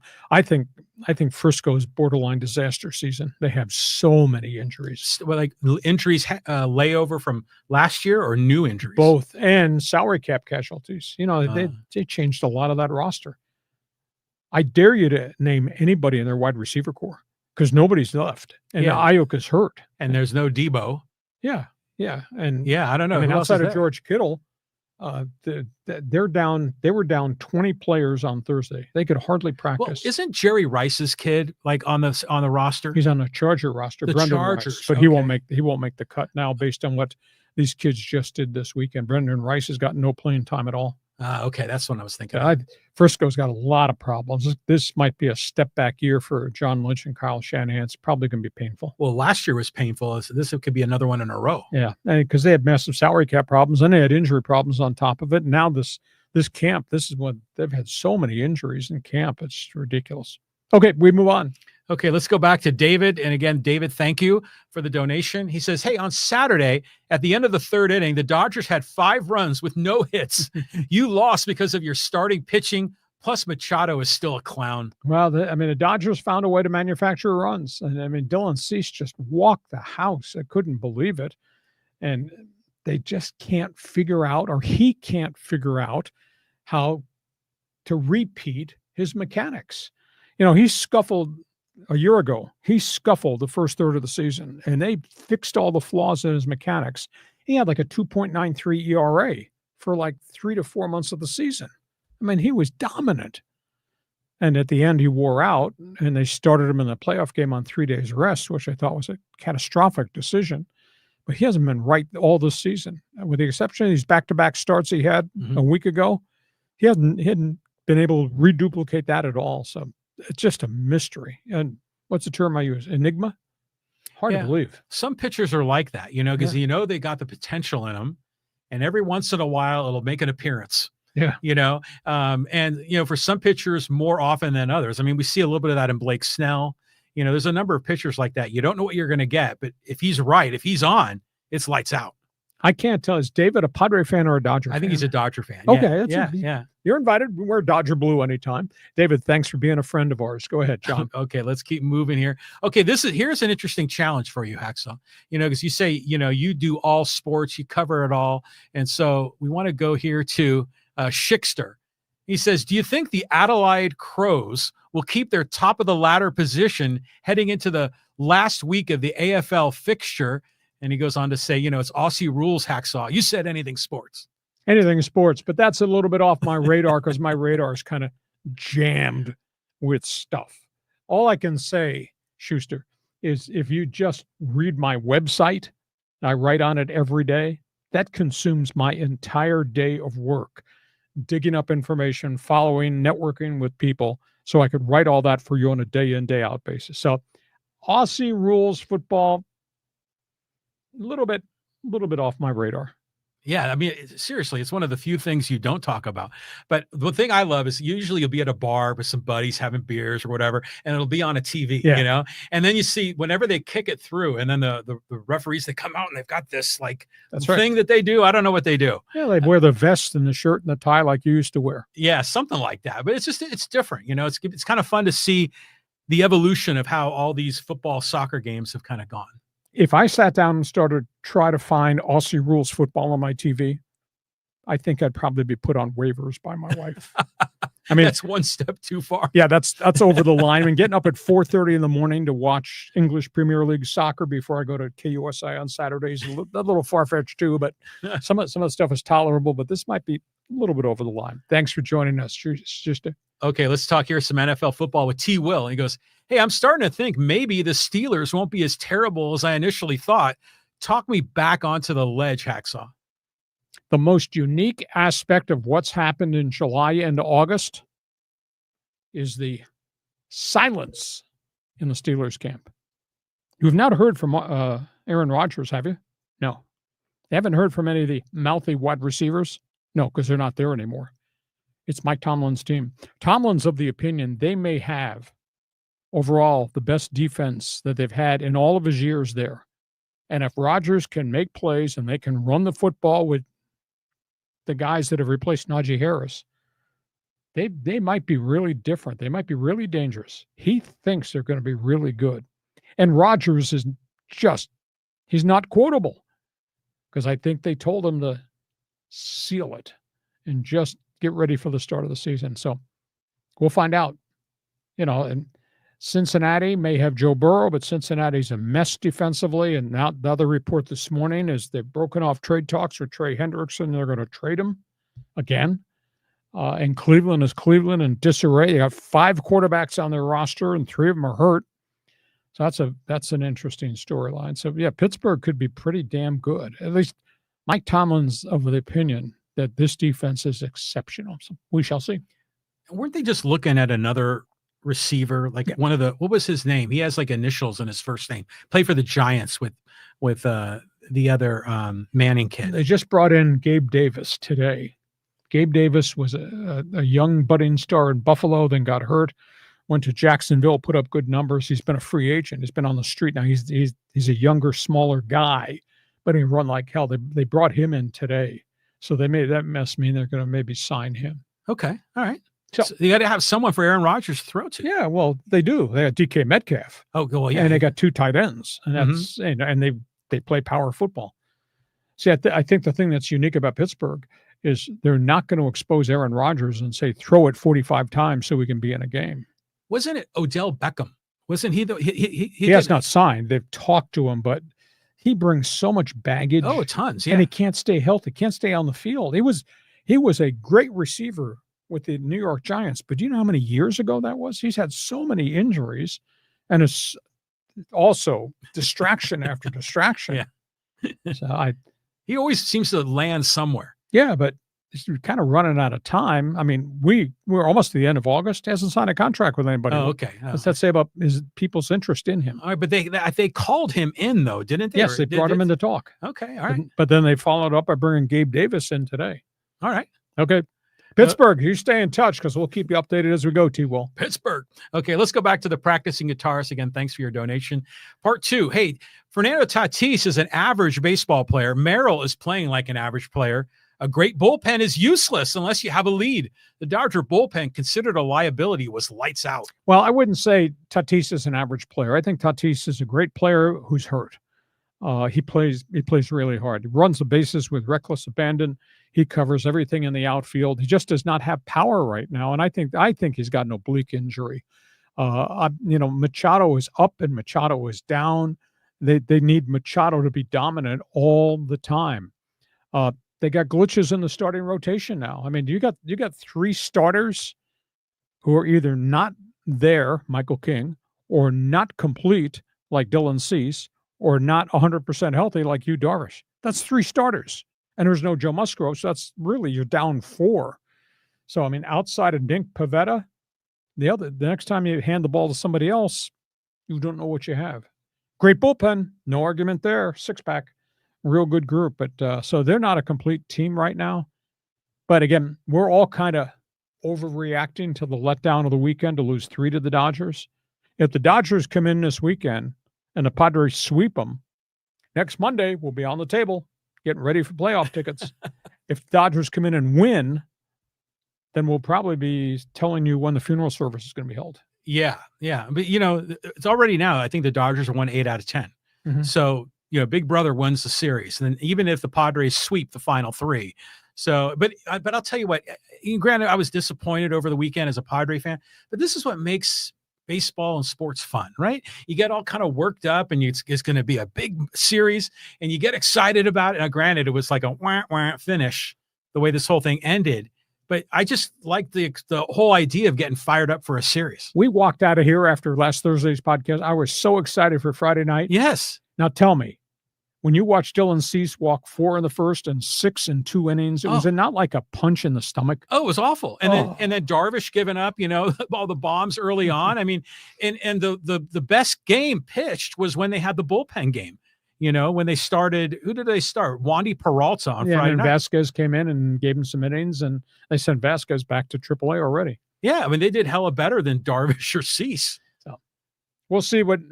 See me next Sunday night. Then we'll talk more about it. But, all right, thank you for joining us. All right, let's go to Casey. Good afternoon, guys. Hacksaw.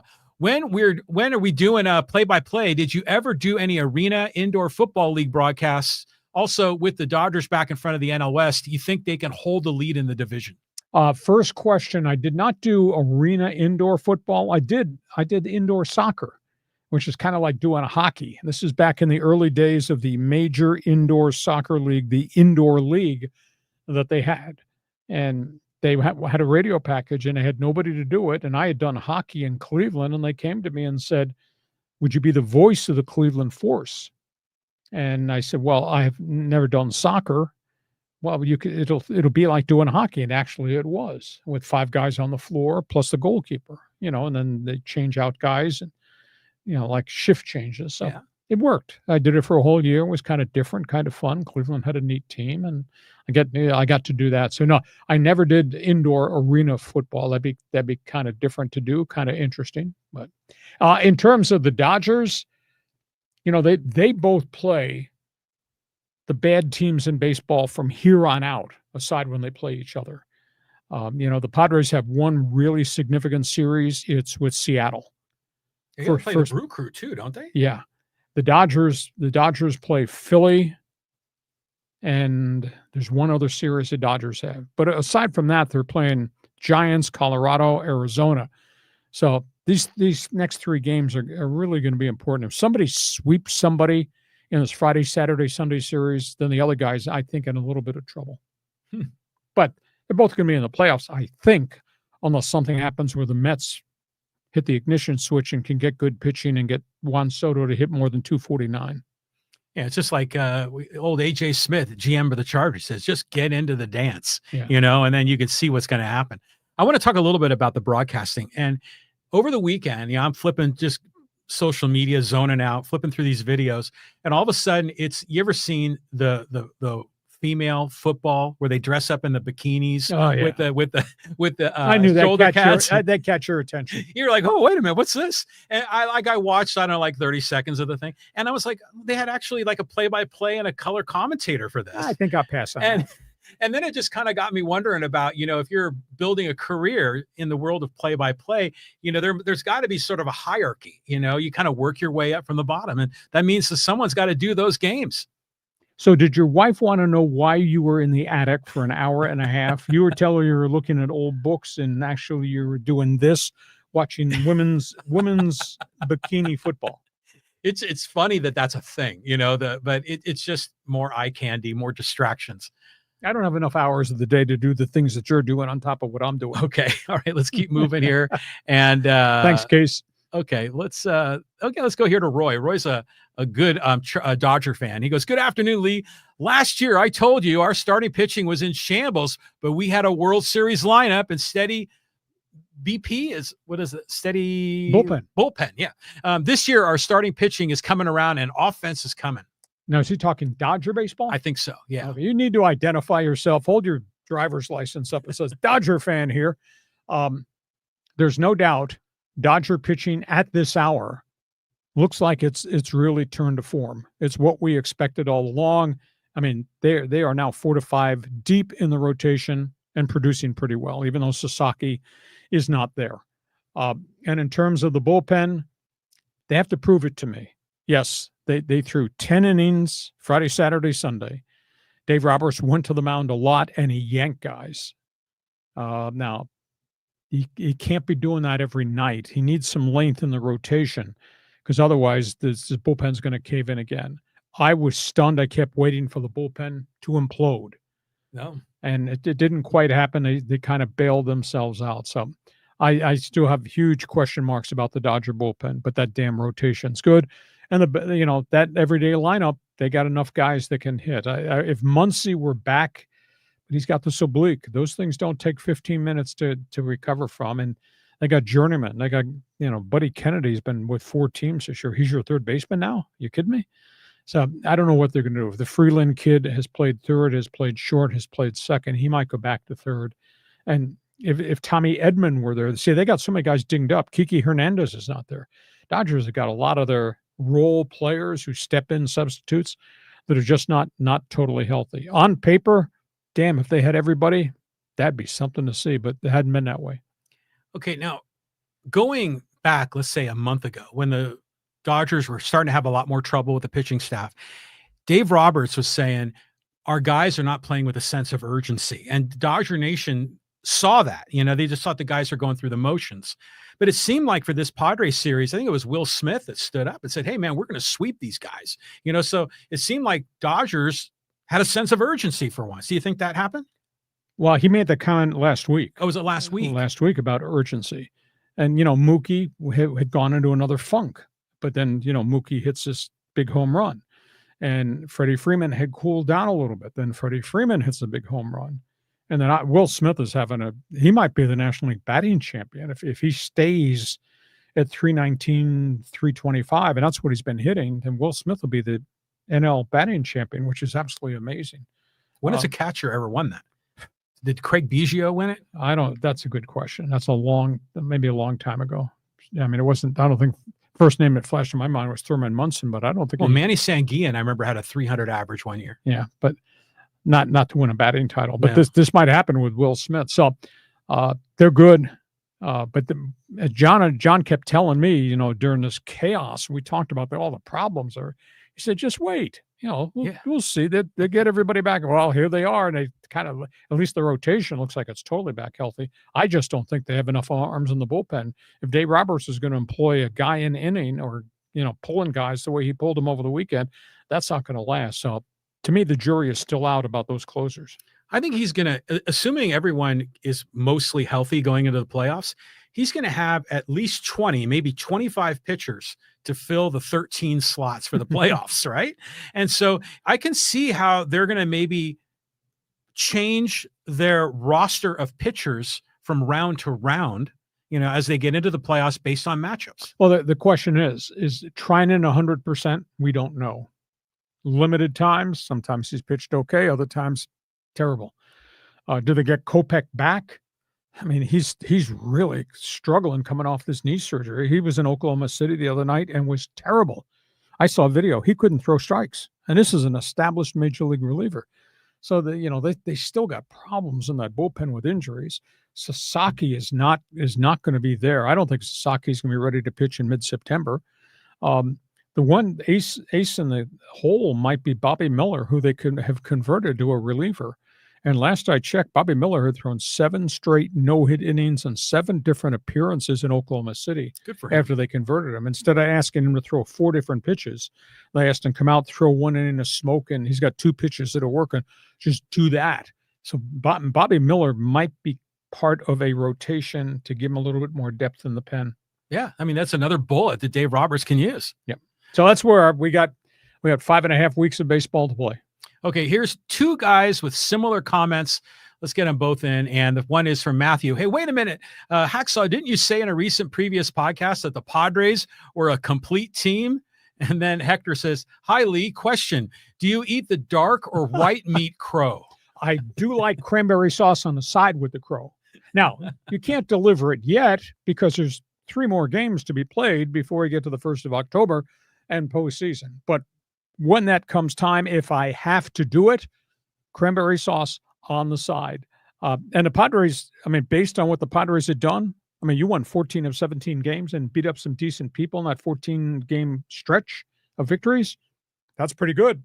But the air came out of the balloon last weekend. But the air could be back in the balloon Friday, Saturday, Sunday, this weekend at Petco Park. So, Hector, don't count your chickens until they're all hatched. I think it was maybe Jay Posner, I think, said this on X, that if you knew that the Padres would only be 2 games behind the Dodgers on this date, August 18th, sure, you'd say that's fine. That sounds great. So yeah, it is such a long season. It is. Oh, you're going to eat a lot of crow during that whole season. Hey, there's a number of other people had a similar comment as Robert. He goes, Hacksaw, your information is wrong. Dodgers are not only 1 game up on the Padres, as you keep saying. Dodgers are 2 games up on the Padres, and they own the tiebreaker, so Dodgers up 3 games. Well, they own the tiebreaker, period, exclamation point. Now that, again, home field advantage is going to be huge in postseason play. So we still got a lot of time left here. But again, we're talking about the emotions of what just happened last weekend and what could change going to next weekend. Season, in all honesty, Robert, the season is not over. You people are acting like it's time to order World Series tickets, either color them Dodger blue or Padre brown and gold. A little too early for that. Yeah. People are breaking legs, jumping on and off the bandwagon. Okay, let's talk some Aztecs here with REM. Hey, Don Coryell is rolling in his grave. What's with his best Aztec teams playing today? Oh, I'm so disappointed at the where their situation is, and now their own players are pissed off about what just happened this past weekend. I just don't understand the whole rationale of why they're operating the football program, marketing the football program the way they are. We'll see with the two quarterbacks. I mean, I was kind of really disappointed to see Denegal just complete only 6 passes. I mean, it practiced all off season, all the spring practices, and then everything in the 3 weeks leading up to this, and all you do is complete 6 passes. And the backup quarterback completes 6. He threw 1, which is a short look, and it wound up being an 87-yard touchdown because it ran through people. And they can't run the bleeping football at all. And of course, it was non-contact. It was flag football. It was touch football. So I don't know how they're going to get people back. I mean, they have to hit the floor running. And, last year they got off to a decent start, and I thought they were building. And I thought that quarterback was really good. The young quarterback, the freshman, Danny O'Neill. I thought he didn't turn the football over, and I didn't get a lot of help, but he got progressively more competitive, etc. But they could not score. I don't think they averaged 21 points a game. They might have averaged 2+ touchdowns. It's not enough. And the defense played their ass off. By midseason, they were gassed, and the defense caved. They lost 6 games in a row at the end of the season. So just got a lot of work to be done. And now they've had to hit the reset button because so many players left. So it's like it's a clean piece of paper, brand new team. But I don't know. I mean, they should be, a week from this Thursday, they play Stony Brook. Who? So they should beat them. But, after that, then they start playing Cal, and they got what's left of the Pac-12 teams. They got Boise, and there's some really good quarterbacks in the Mountain West Conference. So you got to have quarterbacks to be able to live in this league, and they haven't done it yet. So I'm just kind of saddened because I like that program, and I want to see them do well. They are so far away from what they were at the height of Rocky Long, Brady Hoke's successful run. I mean, 106-48, that's what those guys were for a decade. That's phenomenal. Obviously, it's so far away from the Don Coryell era with all those legendary quarterbacks back in the day. So the town, I mean, I think they've lost the town. Now, if I'm wrong, somebody jump in the fans forum and tell me. We got somebody right here. Go ahead. Aztec Mike. He goes, eat more crow when the Aztecs win. Oh, you're just blowing smoke to blow smoke. What are you basing that on, Mike? I mean, you're entitled to your opinion, but you're sitting there. I'm sorry. You're sitting there pissing on my shoes telling me it's raining. What do you see that excites you about San Diego State football? And if that were the case, Mike, how come less than 500 showed up? How come they've lost almost 60% of their season ticket holders in 3 years? Mike, give me a response. Jump back into the fans forum chat box here. Explain yourself and your rationale. Don't sit there and mock me. Right here. I'm telling you. The defense didn't leave. He says, don't go to any games when they win. Defense hung in there for the first half of the season and then caved. Defense will be challenged this year because there's some pretty good throwing quarterbacks in this conference. So we'll see. But the offense is the one that has got to grow and get better and better. 7-19 in the last 2+ years. And nobody's going to games and nobody's buying tickets. Mike, you're telling me that everything's okay at San Diego State? I don't think so. Yeah. I mean, do you want to referee this fight, or you're just going to sit there? I want them to win, and I'm willing to give benefit of the doubt to Sean Lewis because of his track record. Exactly. Now granted, there is a blemish on that track record because he got demoted when he was in Colorado. But that was a mess, and they didn't do when they put an NFL coach, Pat Shurmur, in to call plays after they demoted Sean Lewis, and Shurmur wasn't any better with Shedeur Sanders than Sean Lewis was. They had the same set of problems. They couldn't protect the quarterback. He took a ton of sacks. Then he got hurt. Well, I remember when Coach Prime assembled his coaching staff, and you were really high on it, and you were talking about Sean Lewis, this innovative guy. I mean, just imagine if this whole Aztec fast, Sean Lewis, real exciting offense. I mean, imagine if it came together. Sure. And it was real. I mean, it would be a huge hit in town. It could be like the Air Coryell era. That was so different. That was so long ago. But it could be the Marshall Faulk, David Lowry, Darnay Scott, Mad Bomber era. Yeah, why not? But that means you got to keep your players. You got to stop this erosion of your roster. It means you got to keep your quarterbacks. Can't go through 9 quarterbacks in 2 years at San Diego State. So they just need some good luck. They need to hit on players. They need to be able to keep their players. But again, for Aztec Mike to sit here and denigrate me as a host, what are you looking at? I swear to you, if we just held a people poll and I asked fans, are you excited about Aztec football? I might get 12 people say yes. I might get 1,200 people say don't care. Or they say, when does basketball start? Exactly. Yeah. Mike, you stay with us. One of these days, we're going to talk about some wins and hopefully some positive things. I hope so. I'm just telling you what my observations. I want them to be successful, especially as they growing up into the Pac-12. I think there's bright times ahead. You said Mountain West 2.0. No, it's the Pac-12. It's not a big leap up, but it's a step up. Okay, let's go here to Mark. And Mark says, Hacksaw, you're taking your nut punch like a gentleman. Kudos. Pantone will be in sad San Diego. It's going to be an amazing series. I think Pantone means Dodger blue. That's right. Electricity. It was interesting. They drew 53,000, I think 49,000 for the 3 games. But the stadium is, and maybe it's got to do with the configuration and because it's such an older stadium, the electricity in the stadium was kind of laid back. It didn't happen until there was the home runs. And then people got excited. And then it got quiet again. Petco Park, that's like an insane asylum. It's just people screeching all the time and chanting all the time. It's like going to a soccer game. They're singing, and it's like an NFL playoff game. So the atmosphere at Petco is so very different from Dodger Blue. There were a lot of empty seats in the upper deck. Yes. Yeah, and I'm sure every game in this Dodger Padres series at Petco sold out. But they were also, exactly. But they were also going against Rams Chargers on Saturday also. Oh, okay, but it's preseason, and it's NFL. It's NFL. Okay, fair enough.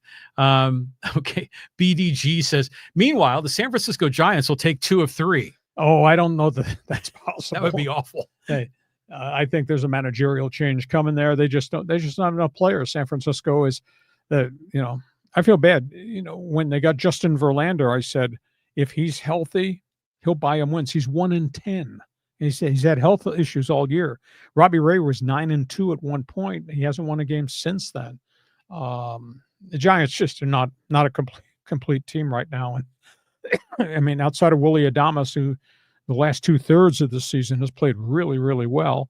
And Devers has not been the dominant guy that I thought he would be when he came from Boston. So Frisco they just don't have enough. So Buster Posey, he's just going to need some time. He's going to need more additions to that team. Maybe there's more coming from AAA. I don't know.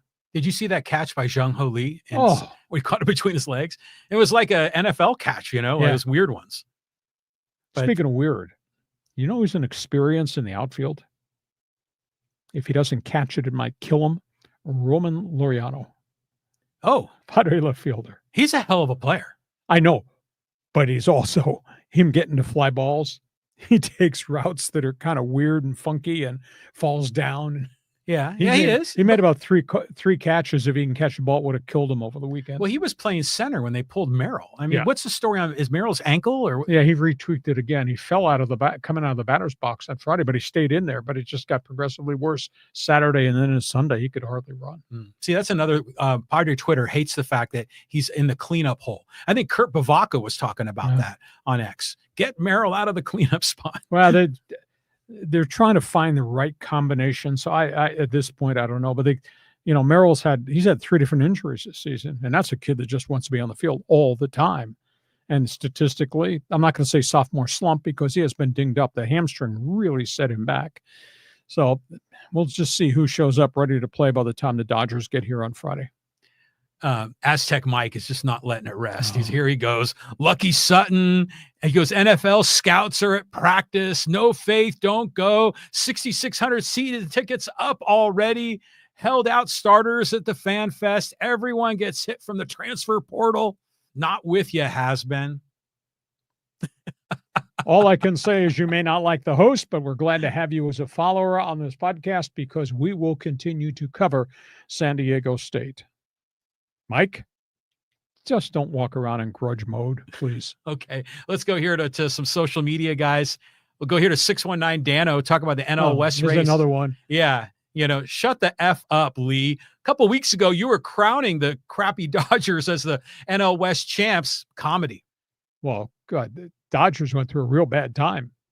Did you know up until this past Friday when they started the series with the Padres, did you know the Dodgers were 12-21 and the only team that had a worse record in the National League was Colorado at 12-22? Think about that. That's bad. That's really the Dodgers with a $383 million payroll were 12-21, one game better than the Rocks. So the Dodgers win 3 against San Diego. So this thing it's like a roller coaster ride of emotion. Well, someone's got to go out there and just claim it and say, damn it, this is ours. Well, like I said, see me Sunday night, will you? Okay, Sunday night. All right, so let's keep on going. A little Chargers talk.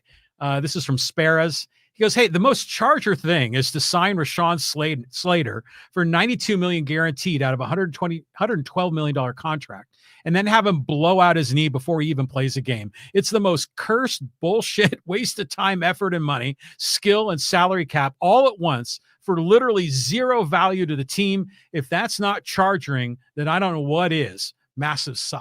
I think the stat, I went back, the Chargers under the Spanos regime, a.k.a. their first family of football, have had 15 winning seasons in 43 years. So that's not a great accomplishment. That being said, this could be a pretty good team. Injuries are part of the game. I mean, I was amped. John and I, we first met and we talked about the growth of the thing and Ortiz's background as a player personnel guy with Baltimore, him coming in and make the decisions. And he's had back-to-back really good drafts. I was all amped the fact they had 3 number 1 draft picks in the offensive line and they're going to move people around and Slater goes down. You do have Alt. I'm worried about this Becton thing. Becton has not practiced from July 28th to what is today, August 15th, 16th, 17th, 18th? 18. He's not practiced since July 28th, and there's no explanation. Because Harbaugh, we don't talk about injuries. Harbaugh doesn't tell the truth anymore either. So, the big issue right now is all of a sudden they got some issues in the offensive front. The Slater injury is just that's bad football luck. That stuff happens everywhere. They got problems in the defensive front. You can't replace the toughness you got from Morgan Fox and Poona Ford in a rotation in that defensive tackle slot. And they have not stopped anybody running the football in preseason. And they played all their guys. The guys that are quoted going to be the starters. So I'd be a little bit worried about that. There's no doubt they're aggressive. There's no doubt they got speed. I love the linebacking. I love the depth in the secondary. And they got a bunch of kids that they just continue to add on. So I think there's pieces of this team that are really good, but some pieces now that are kind of incomplete. So we'll see what happens. And they open with Kansas City. Damn. And they gave up a home game. That was supposed to be at SoFi. They gave up a home game against the Chiefs to go play at neutral field in Brazil. Well, they're going to get paid to do that, right? They got paid to that, but they're losing home field advantage. Yeah. Although a lot of people say, a lot of red would probably be at SoFi. Yeah, and the Chiefs will probably get a lot of the fandom since they're the much more successful team. Mm-hmm. This Charger team, I don't know. I mean, I'm not sure what to expect. I mean, they could be really good, and they won't. And by the way, this chargering comment that Sparrow was saying, in your opinion, what is the most chargering thing ever in history? Was it the Holy Roller? Was it Marlon McCree? I mean, what do you think was the most insane, crazy Charger losing moment? Have you got all night? How many items are on the checkbox? There's a long list. There's There's Nate Kading missing those field goals against the Jets. No, it could be, it goes on and on and on. Or they finally make the Super Bowl and they have to face one of the best offensive teams in a century. Chargering is more related to more recent times. It's not Dan Fouts throwing 5 interceptions in a playoff game against the Houston Oilers, or it's not the Chargers getting ambushed by Steve Young's 6 touchdowns. Chargering is kind of came to form during the Schottenheimer era and is now continued there. I've never. That's when they just started to notice the pattern. Yeah. The infection was already there in the 1970s, and then the disease manifested itself a couple of decades later. It's terrible to have a memory where you're in constant grudge mode. I'm holy roller. That was a few third downs ago. Yeah. Well, I think it was 1978. Wasn't it the AFC Championship or something like that? Yeah. I mean, it's just been so many moments. I mean, I just remember watching the game with my wife, and she's like dropping F-bombs sometimes when the Chargers would blow it at the end. It seemed like it happened every single weekend. That's tough to be married to a football fan. Well, you are. I'm married to a Steeler fan. Stuff that came out of her mouth. This is a Christian woman. When Ben Roethlisberger's throwing interceptions, she was standing up yelling at the TV. There was one Sunday. She's a huge Steeler fan.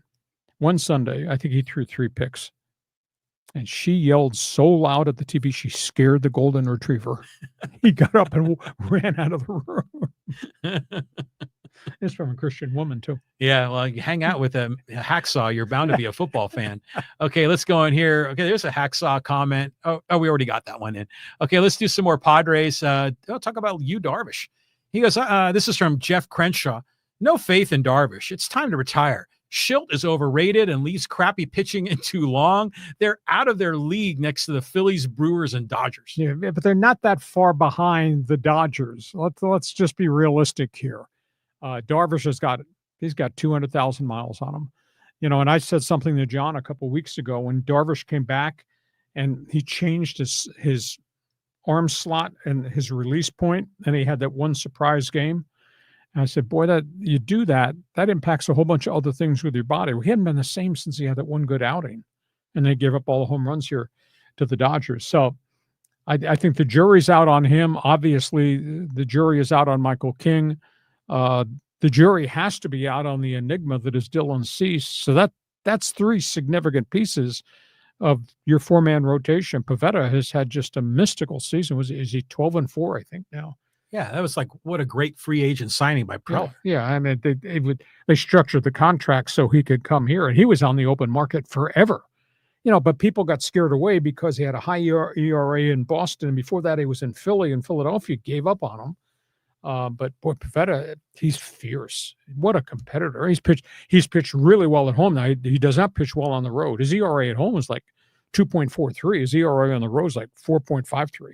That's weird. Yeah, but so I'm not ready to give up on the Padres yet. I mean, Jeff's kind of throwing them under the bus a little bit early here, and well, I think it's a Dodger fan. He's got to be. Well, that's okay, but your Dodgers were 12-21. Thank God Colorado was in the league the last 2 weeks. Otherwise, the Dodgers have the worst record in baseball, and everything in Philadelphia has changed with a snap of the fingers. Yeah, the light switch. All of a sudden now you don't have Zach Wheeler with a blood clot. You probably won't have him at all.